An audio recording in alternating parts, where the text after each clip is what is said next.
வணக்கம். 9th standard சோசியலில் குடிமையியல் அலகு 2 தேர்தல், அரசியல் கட்சிகள் மற்றும் அழுத்த குழுக்கள். அறிமுகம். தேர்தல் என்பது தமக்கான பொது சேவகர் ஒருவரை மக்கள் வாக்களித்து தேர்வு செய்யும் முறையாகும். இந்தியாவில் தேர்தல் முறை. இந்திய தேர்தல் முறை இங்கிலாந்தில் பின்பற்றப்படும் தேர்தல் முறையினை பின்பற்றி ஏற்றுக்கொள்ளப்பட்டது. இந்தியா ஒரு சமத்துவ மதசார்பற்ற மக்களாட்சி குடியரசு நாடாகும் மற்றும் உலகின் மிகப்பெரிய மக்களாட்சி நாடாகும். தற்போதைய நவீன இந்தியாவானது ஜனவரி மாதம் 26ஆம் நாள் 1950ஆம் ஆண்டிலிருந்து நடைமுறைக்கு வந்தது. இந்திய அரசியல் அமைப்பின் 15ஆம் பகுதியில் 324 முதல் 329 வரையிலான பிரிவுகளில் கூறப்பட்டுள்ள பின்வரும் விதிமுறைக்கு ஏற்ப நம் நாட்டின் தேர்தல் முறை அமைக்கப்பட்டிருக்கிறது. இந்திய அரசியல் அமைப்பின் 15ஆம் பகுதியில் 324 329 வரைக்கும் இந்த தேர்தல் முறையை பற்றி தான் சொல்லியிருக்கிறாங்க. நாட்டின் சுதந்திரமான நியாயமான தேர்தலை உறுதி செய்திட தனிச்சையான தேர்தல் ஆணையம் அமைத்திட இந்திய அரசியலமைப்பின் பிரிவு 324 படி வழிவகை செய்கிறது. தற்போது தேர்தல் ஆணையமானது ஒரு தலைமை தேர்தல் ஆணையர் மற்றும் 2 தேர்தல் ஆணையர்களை உள்ளடக்கியுள்ளது. தற்போது தேர்தல் ஆணையத்தில் ஒரு தலைமை தேர்தல் ஆணையரும் 2 தேர்தல் ஆணையர்களை உள்ளடக்கியது. ஒரு தலைமை தேர்தல், அவங்களுக்கு கீழே ஒரு 2 பேர்.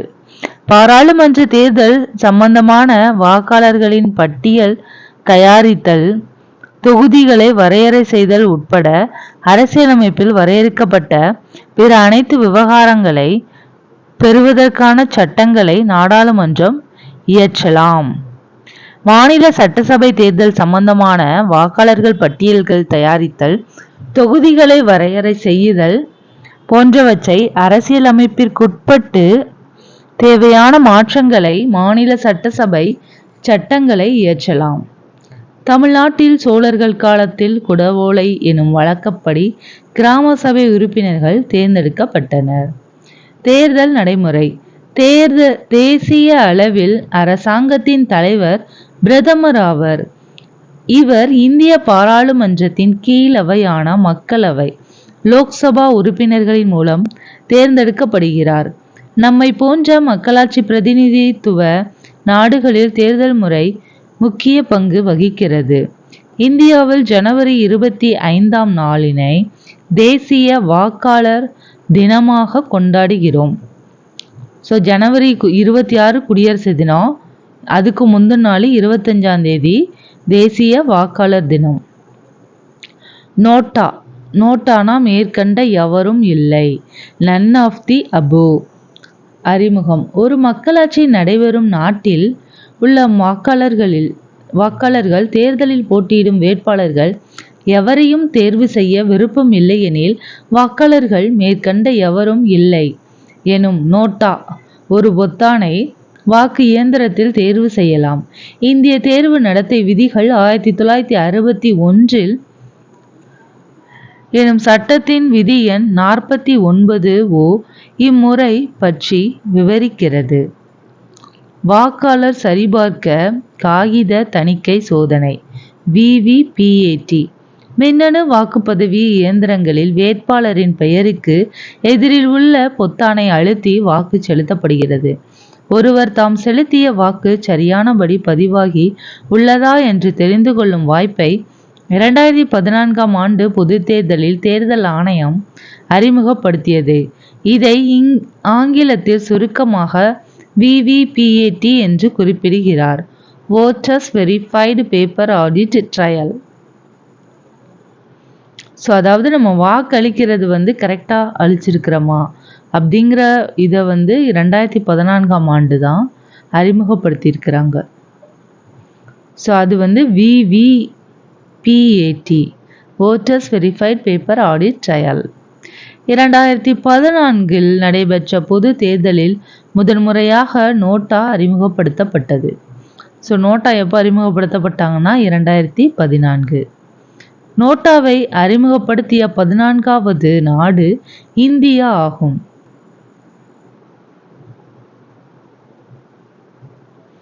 இந்தியாவில் தேர்தல் வகைகள்.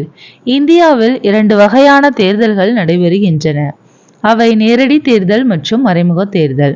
நேரடி தேர்தல். நேரடி தேர்தலில் வாக்காளர்கள் தமது பிரதிநிதிகளை தாங்களே நேரடியாக தேர்ந்தெடுக்கிறார்கள்.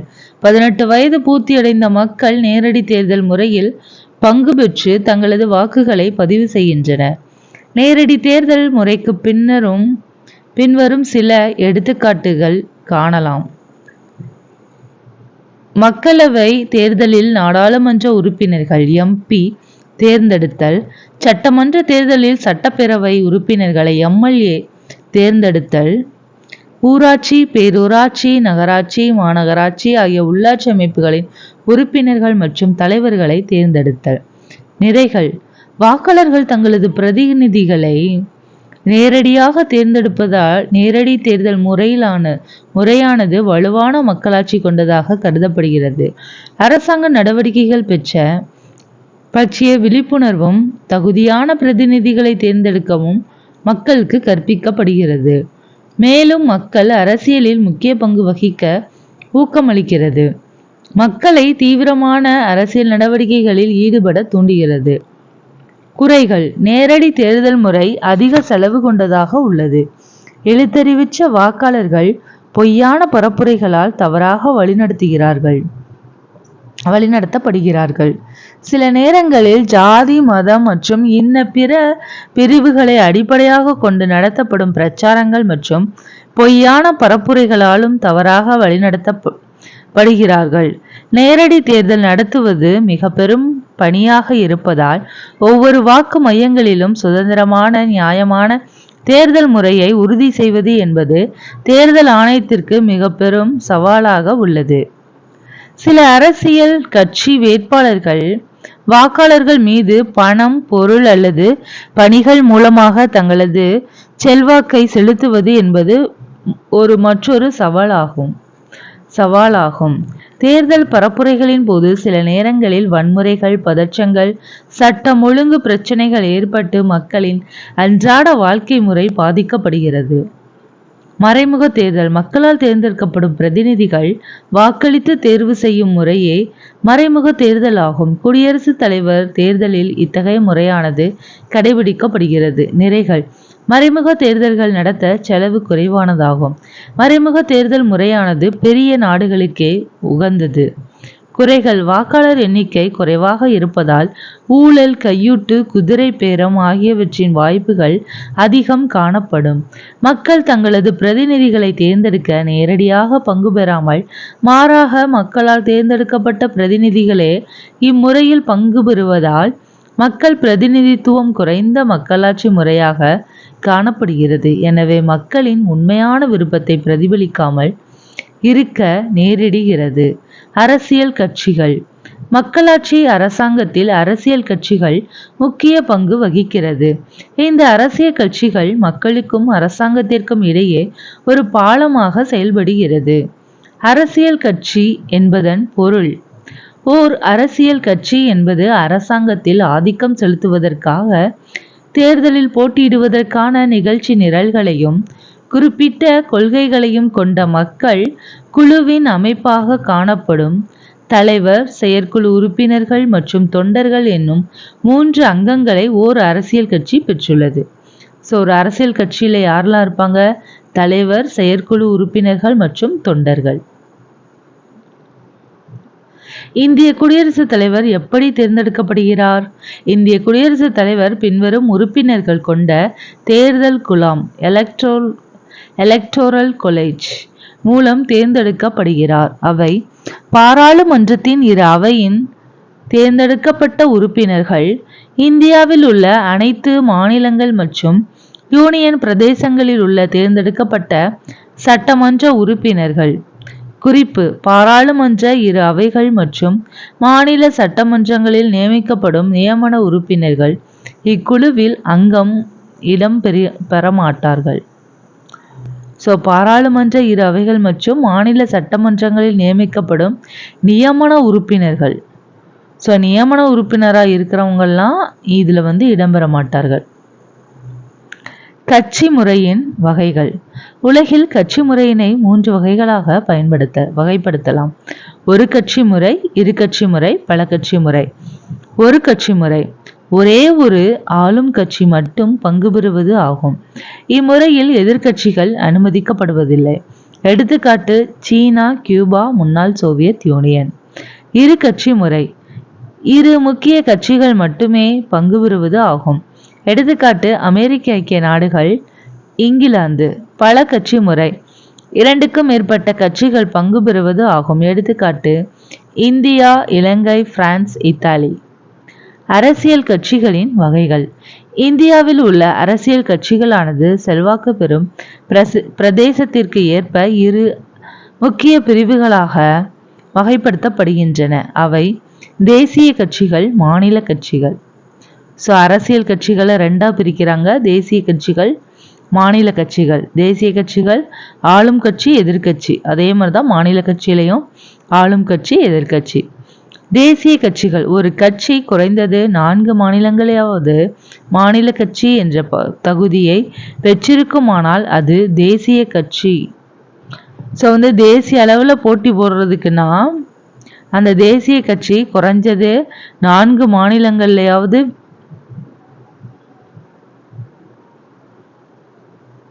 4 மாநிலங்களாவது இருந்திருக்கணுமா. அப்படி இருந்தா அது தேசிய கட்சி தகுதியை பெறுதாம்.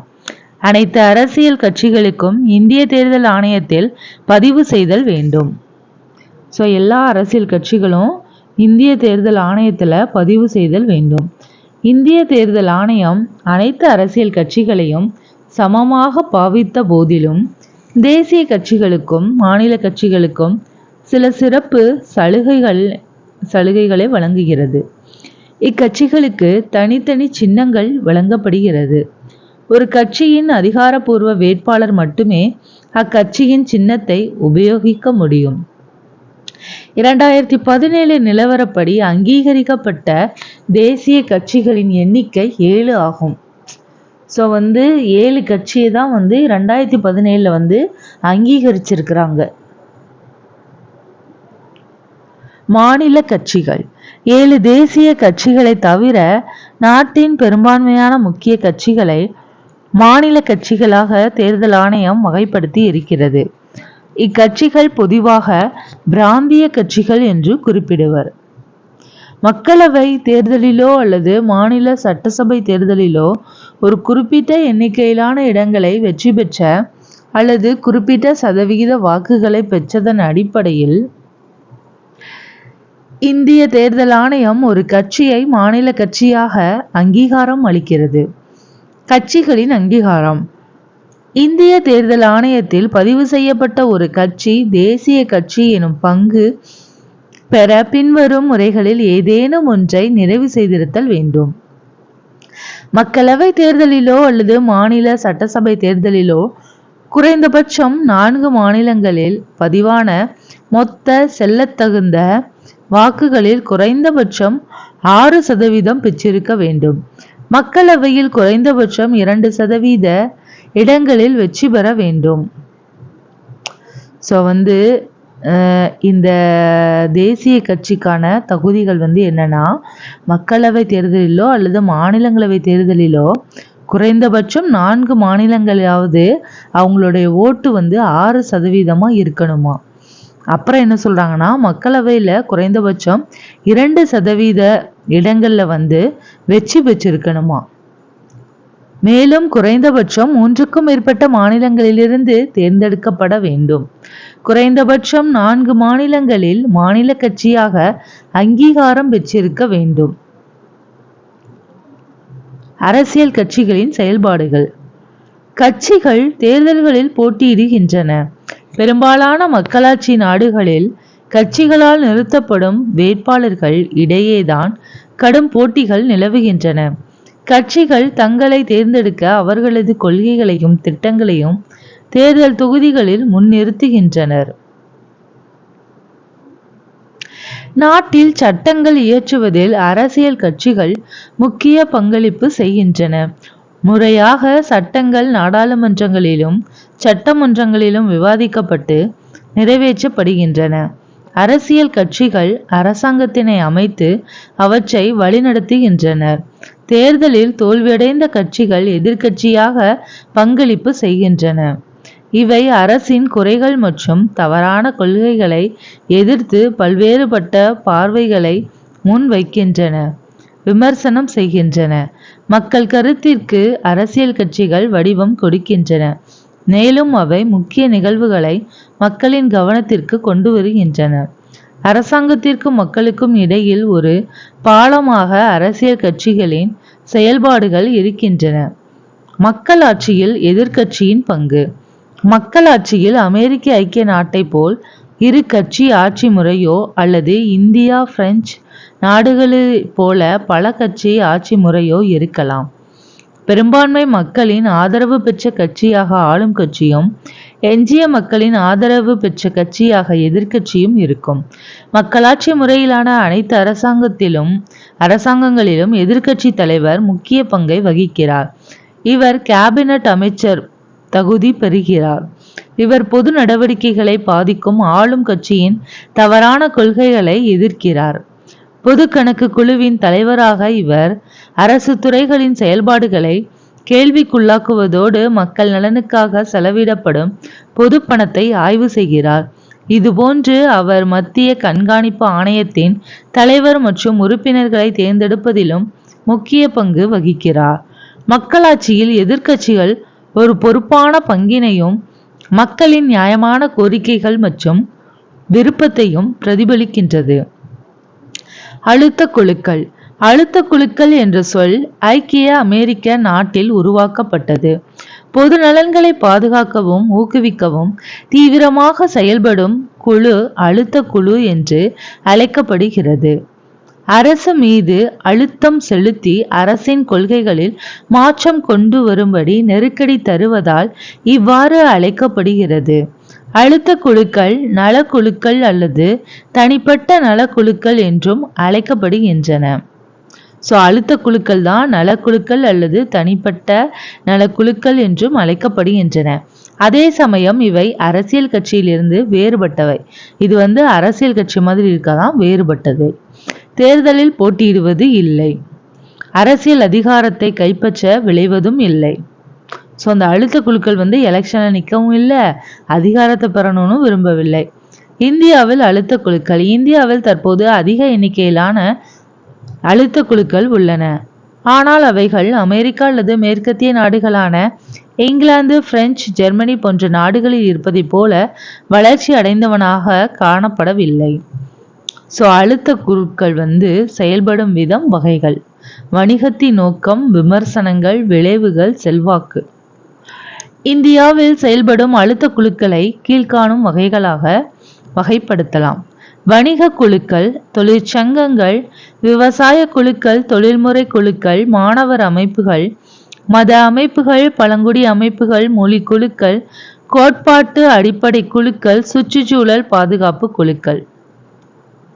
வணிக குழுக்கள், தொழிற்சங்கங்கள், விவசாய குழுக்கள், தொழில்முறை குழுக்கள், மாணவர் அமைப்புகள், மத அமைப்புகள், பழங்குடி அமைப்புகள், மொழி குழுக்கள், கோட்பாட்டு அடிப்படை குழுக்கள், சுற்றுச்சூழல் பாதுகாப்பு குழுக்கள். அழுத்த குழுக்களுக்கான எடுத்துக்காட்டுகள்.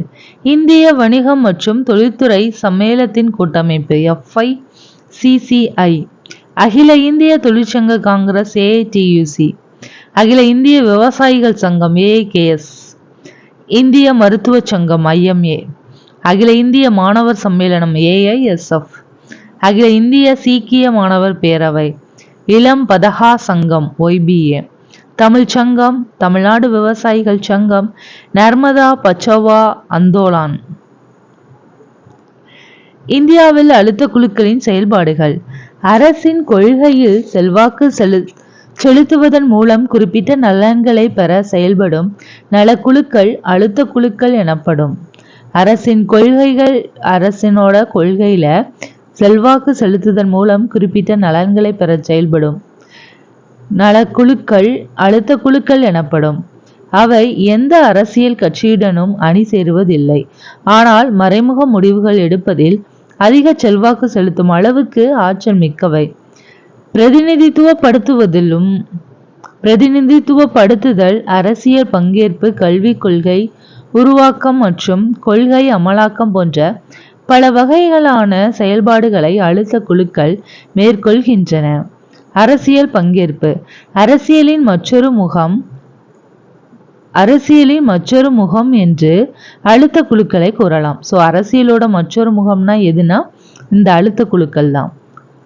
மனுக்கள், பேரணிகள் மற்றும் ஆர்ப்பாட்டங்கள் போன்ற அரசியல் செயல்பாடுகள் மூலம் மக்கள் ஆதரவை திரட்டி தங்கள் செல்வாக்கினை அழுத்த குழுக்கள் விரிவுபடுத்துகின்றன. இத்தகைய செயல்பாடுகள் இளைய சமுதாயத்தினரை வெகுவாக கவர்ந்திழுக்கின்றன. கல்வி பல அழுத்த குழுக்கள் ஆராய்ச்சிகள் மேற்கொள்வது, இணையதளம் பராமரிப்பு, அரசு கொள்கைகள் மீது கருத்துக்கள் வெளியிடுவது மற்றும் உயர்நிலை கல்வியாளர்கள், அறிவியலாளர்கள் மட்டுமல்லாமல் முக்கிய பிரபலங்களிடமிருந்தும் கருத்துக்களை திரட்டி வல்லுநர்களின் ஆதரவினை பெறுவது ஆகிய செயல்பாடுகளில் ஈடுபடுகின்றன. கொள்கை உருவாக்கம் அழுத்த குழுவினர் கொள்கைகளை உருவாக்குபவர்கள் இல்லை என்ற போதிலும் கொள்கை உருவாக்க செயல்முறைகளில் அவர்கள் பங்கேற்பதை தடுப்பதில்லை. அரசுக்கு தகவல் அளிப்பதிலும் ஆலோசனைகளை வழங்குவதிலும் இந்த அழுத்த குழுவினர் வலுவான பங்களிப்பு செய்து வருகின்றனர். கொள்கை உருவாக்க செயல்முறைகளில் அவர்கள் தொடர்ந்து ஆலோசனை தருகின்றனர். மக்கள் குழுவும் பங்கேற்பும் மக்கள் குழு மக்களின் வாழ்க்கையை ஒட்டுமொத்தமாக மேம்படுத்தும் சமூக ரீதியிலான ஆக்கப்பூர்வ செயல்பாடுகளை நோக்கி மக்கள் குழுவை திரட்டுவது அவசியமே. சில நேரங்களில் நிலநடுக்கம், சுனாமி, வெள்ளப்பெருக்கு மற்றும் பிற இயற்கை பேரிடர்கள் நிகழும்போது மீட்பு, நிவாரணம் போன்ற அவசர பணிகளுக்கு உடனடியாக மக்களை திரட்ட நேரிடும்.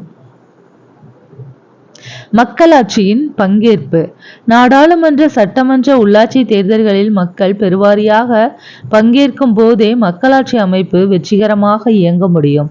அதே சமயத்தில் வரி மற்றும் வருவாய் வசூலிக்கும் முறையிலும், சுற்றுச்சூழல் பாதுகாப்பு, சுத்தம், சுகாதாரம், உடல் ஆரோக்கியம் மற்றும் போலியோ சொட்டு மருந்து அளித்தல் போன்ற சிறப்பு திட்டங்களிலும் ஒவ்வொரு குடிமகனும் சிறிய உள்ளூர் குழுக்களும் பங்கு பெறும் போது மட்டுமே மக்களாட்சி வெற்றி பெற முடியும்.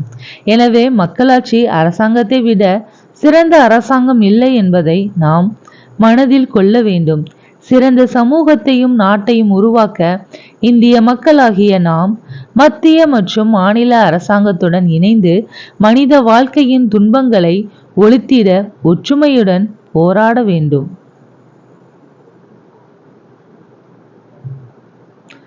நன்றி.